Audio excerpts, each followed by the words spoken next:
Buenas noches, bienvenidos a Carranza 10. Atrás queda ya la copa para el San Fernando Club Deportivo, que ayer caía ante el Tudelano en la segunda parte de la prórroga. Una pena que el conjunto de Juanma Carrillo no fuera un poquito más efectivo cara a puerta contraria, porque desde luego mereció, y de qué manera, haber conseguido el pase a la tercera eliminatoria y seguir desde luego soñando con el poder tener a un equipo de primera en el Estadio Iberoamericano. Tendrá que ser la próxima temporada. Solamente dos gaditanos, el Jerez y el Algeciras, continúan con ese sueño intacto, pero la Liga está ya a la vuelta de la esquina. Este fin de semana, el sábado, juega el San Fernando en el Palo, el domingo a las 7 de la tarde los tres partidos de los otros equipos gaditanos. Especialmente estaremos pendientes del encuentro que va a enfrentar al Écija con el Cádiz Club de Fútbol en el Municipal de San Pablo. Señor Badecillo, buenas noches. Muy buenas, José. Y además un Écija que ayer caía derrotado en Copa del Rey 0-2 ante el Laudio. Sí, ocurre igual que en la pasada jornada con el Algeciras. El Cádiz tiene un rival que ha tenido ante competición copera. En el caso del Écija, pues desde luego un partido complicado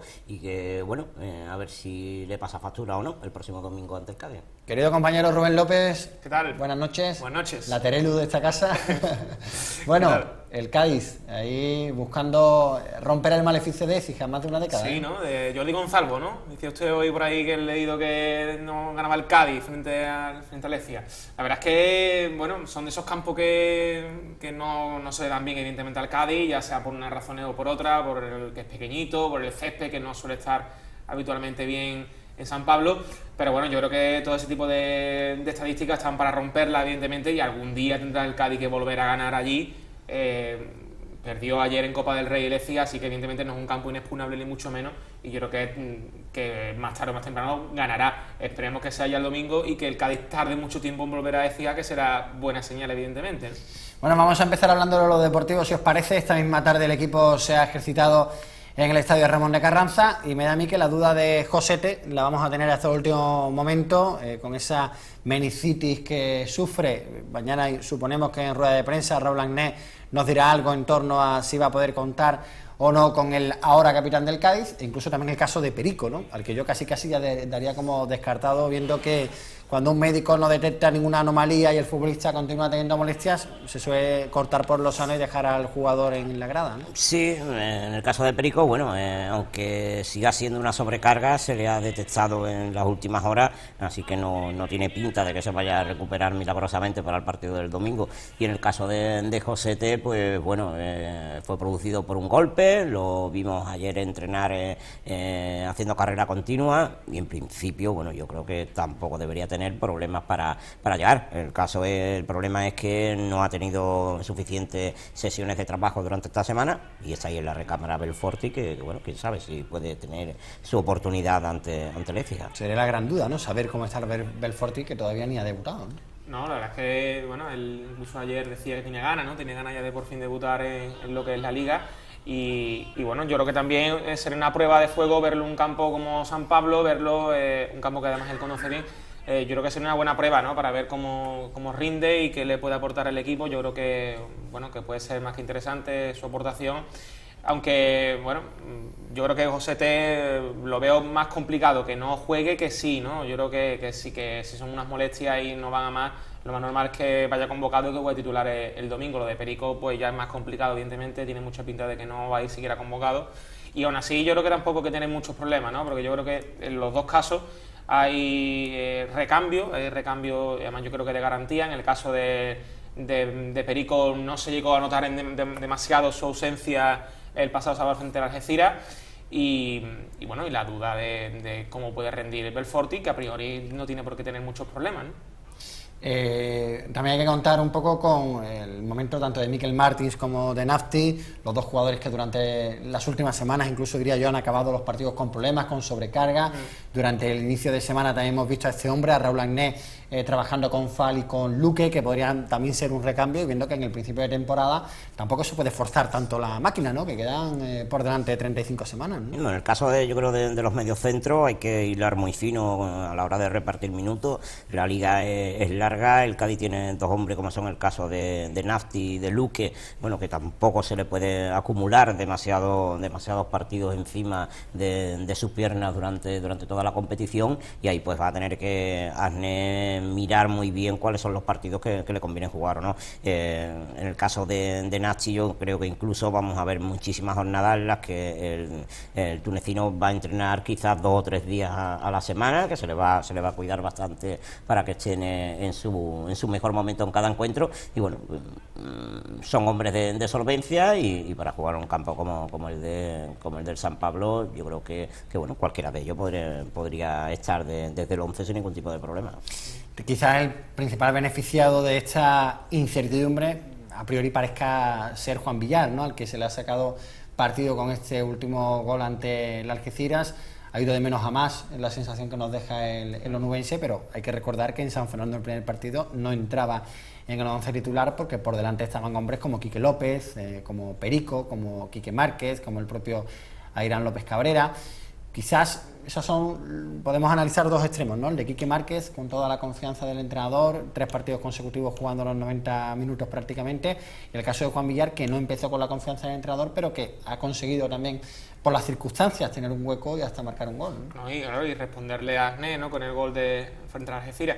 Y yo creo que, hombre, lo bueno del Cádiz de este año, pienso yo que es la variedad que tiene arriba, ¿no? La verdad es que tiene, a pesar de que quizás no tiene un delantero centro nato que pueda hacer la competencia de Irán Cabrera en ese sentido, a pesar de que yo creo que no lo tiene, aunque Asné ve aquí que López más como un delantero que otra cosa, yo creo que tiene mucha variedad, ¿no? Tienen jugadores que pueden jugar en diferentes posiciones, tiene diferentes alternativas, nos está sorprendiendo. Yo tengo que reconocer que no conocía mucho a Quique Márquez y la verdad es que me está gustando muchísimo. Ahora habrá que ver la regularidad, que es lo que te dice de un jugador si es bueno o no. Pienso yo que no vale destellito o no vale 2 o 3 partidos buenos si después no tiene esa regularidad. Yo creo que ese es el objetivo de Quique Márquez ahora, ¿no?, de demostrar que puede dar ese rendimiento y más al Cádiz este año, ¿no? Y yo creo que bueno, que hay alternativas, hay diferentes opciones, y lo que tú decías del centro del campo, al final te das cuenta que la idea de que Fall se quedara no era tan descabellada, ¿no? Porque si ya estamos en la jornada 3 y hay jugadores como Nafti y Martin que ya tienen algunas molestias, que no puede forzarle mucho la máquina, también es verdad que estamos a comienzo de liga, pero te das cuenta que al final que Fall se haya quedado era fundamental, ¿no? Incluso yo diría, ¿por qué no?, que era más importante que se quedara Fall a que se quedara mejor Carlos Álvarez en ese sentido, ¿no?, por lo que puede dar cada uno, ¿no? Y sobre todo, incluso antes de esta semana, yo he leído algunos comentarios de aficionados que incluso decían, es que hay mucha gente en esa zona. No, pues no es tanta gente. No es tanta o sea, gente. yo lo llevo diciendo durante todo el verano. Que tienes a Luque, que tiene una edad y que el hombre no va a estar 35 partidos, y Nafti es un caso similar de Luque. Un equipo como el Cádiz, que está obligado a estar en la parte de arriba de la competición desde el principio, que tiene un objetivo como quedar primero, esa posición es importantísima, no solo en el Cádiz, sino cualquiera de esos conjuntos que necesita estar arriba. Yo creo que incluso se me antoja, no en número, pero quizás sí en lo que es la diferencia entre jugadores uno y otro, y a lo mejor se me antoja que debería haber más igualdad en esa zona, con hombres de suficiente garantía.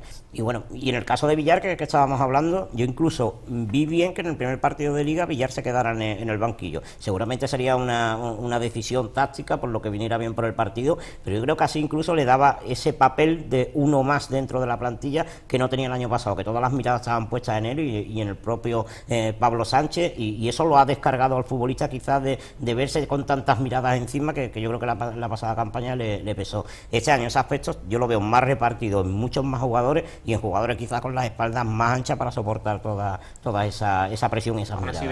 Juan Villar va a tener minutos seguro, claro, de la Liga, y marcará goles también, ¿no? Y va a tener partidos seguro. Y si la cosa va bien, yo creo que todos estamos convencidos que vamos a ver a un Juan Villar también goleador de otra manera bien diferente a la de la pasada temporada.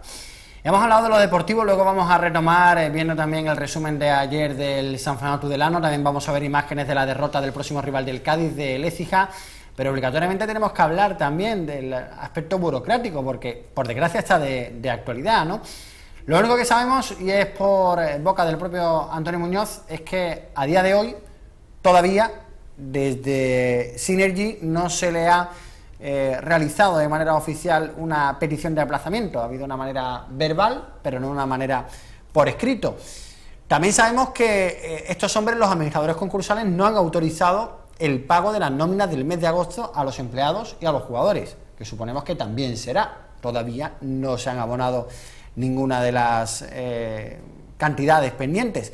Y también sabemos que Synergy, representada en este caso por Diego García, que es el que lleva las negociaciones, las conversaciones con Antonio Muñoz, pues a día de hoy tampoco ha demostrado que haya puesto en una notaría de Italia esos 450.000 euros que en su momento se le comunicó vía correo electrónico a Antonio Muñoz.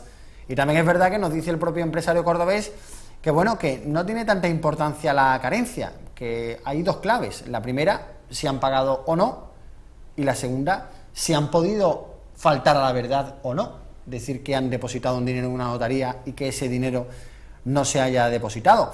Lo que sí nos ha dado a entender Antonio Muñoz es que, bueno, que el periodo de carencia, que era de 10 días, había que descontarle o añadirle los días no lectivos, por lo cual entre el viernes y el lunes, pues parece que sí va a finalizar realmente esa carencia, pero como digo, Muñoz no le daba ninguna importancia a la fecha final. Sí, da la sensación de que va a ser más el lunes, pero bueno, por esas palabras Antonio Muñoz lo que da a entender que lo que quiere es la certeza de que ese dinero está depositado, ya sea en una notaría de Italia o sea donde sea. O que le pongan por escrito la petición de aplazamiento. Y a partir de ahí, bueno, sí, pero si ese dinero está depositado, bueno, pues yo creo que no habría ningún problema. Si no lo está, es cuando quizá comenzarían a llegar estos problemas, porque en ese momento habría que retomar las conversaciones casi desde cero, se habría perdido un tiempo, yo creo que bastante importante, y a partir de ahí, bueno, pues esperar las determinaciones que tome tanto una parte como la otra. En este caso, si no se paga, el que primero tendría que tomar una determinación sería el propio Antonio Muñoz. Yo dudo que el dinero esté depositado a la notaría, lo pongo mucho en duda, porque yo creo que si ya estuviera depositado en la notaría italiana esta famosa, yo creo que ya Muñoz hubiese cobrado, creo yo. Pienso yo. O como mínimo habría recibido el acta del depósito. O sea, yo lo dudo muchísimo, ¿no? Ese aspecto. Pero bueno, yo creo que es fundamental que Muñoz sí está predispuesto a negociar, y yo creo que eso es un aspecto que hay que tener en cuenta y que yo creo que debe transmitir tranquilidad, ¿no? Porque lo que sí está claro es que tanto Muñoz como Synergy y Gauchi, entre las dos partes, hay predisposición a negociar, y yo creo que están condenados a entenderse. Es que no les queda otra a ninguno de los dos. Muñoz si quiere cobrar... Salvo que haya una tercera vía. Salvo que haya una tercera vía, pero bueno, si Muñoz quiere cobrar esos 450.000 euros y no quiere recurrir a la justicia, tendrá que negociar un aplazamiento, entiendo. Pero también es verdad que siempre las partes han dicho que el contrato está tan sumamente atado que no habría falta ir a un juzgado, ¿no? Sino que hay una serie de condicionantes, de cláusulas, que si se incumple alguna de ellas, pues sería resolución inmediata. Por eso quizás la clave de toda esta historia sería saber si las acciones ya están puestas a nombre de Synergy o siguen estando a nombre de Antonio Muñoz, y a día de hoy lo que sigue habiendo es un poder, en este caso por parte de Florentino Manzano, de Synergy o el que sea, para poder obrar en torno, en nombre de representación de ese número de acciones, ¿no? Es que sobre todo en este tema se sabe muy poco, y es algo que es lógico, porque es un contrato privado entre Synergy y Antonio Muñoz, y no se tiene por qué saber tampoco más de lo que se sabe. La cuestión es si entre ellos dos hay predisposición para que las cosas se arreglen, si una de las partes, si las dos partes van a poner lo que tienen que poner. En el caso de Synergy, dinero, y en el caso de Antonio Muñoz, si el dinero no llega en el tiempo, pues que dé un poco más para que se pueda hacer, y sobre todo que se tome la determinación que se tome, afecte lo menos posible a la entidad, que en estos momentos es el Cádiz Club de Fútbol, que ha iniciado con un muy buen pie el inicio de liga, y que cualquier aspecto burocrático pues puede salpicar a lo que es lo deportivo y tirar por tierra bastantes jornadas. Yo creo que no debe afectar al tema deportivo. Yo entiendo que no. Otra cosa sería que, como tú has dicho antes, si los jugadores se llevan X meses sin cobrar, eso ahí sí habría que ya entrar en un tema de que está afectando a los deportivos, está afectando a los profesionales. Pero cash en el club hay, ¿no? Porque... ahora mismo sí hay. En enero ya hablaremos. En enero ahora mismo ya hablaremos. El problema es que no haya lo suficiente, que por eso... Porque los administradores no han dado el ok a ese pago. Pues eso puede significar que no haya suficiente, que estén esperando a que haya más para poder dar salida a ese dinero, pues, y que la economía no se vea afectada del club de manera más grave en los próximos meses. O también que los administradores concursales, ante todo lo que hemos contado de los talones sin fondo, de los avales que no se pueden ejecutar, pues hayan podido incluso dar un paso más a la hora de pedir algún tipo de garantía para desbloquear la situación. El problema de la liquidez llega cuando se te acaba el dinero de los abonados, y ahora mismo está ahí. Ahí está el dinero de los abonados y ese es el dinero que te vale ahora para tirar, para pagar nóminas y para pagar a los trabajadores y para pagar al futbolista. El asunto llega cuando ya nos metemos en enero, febrero, como, y además si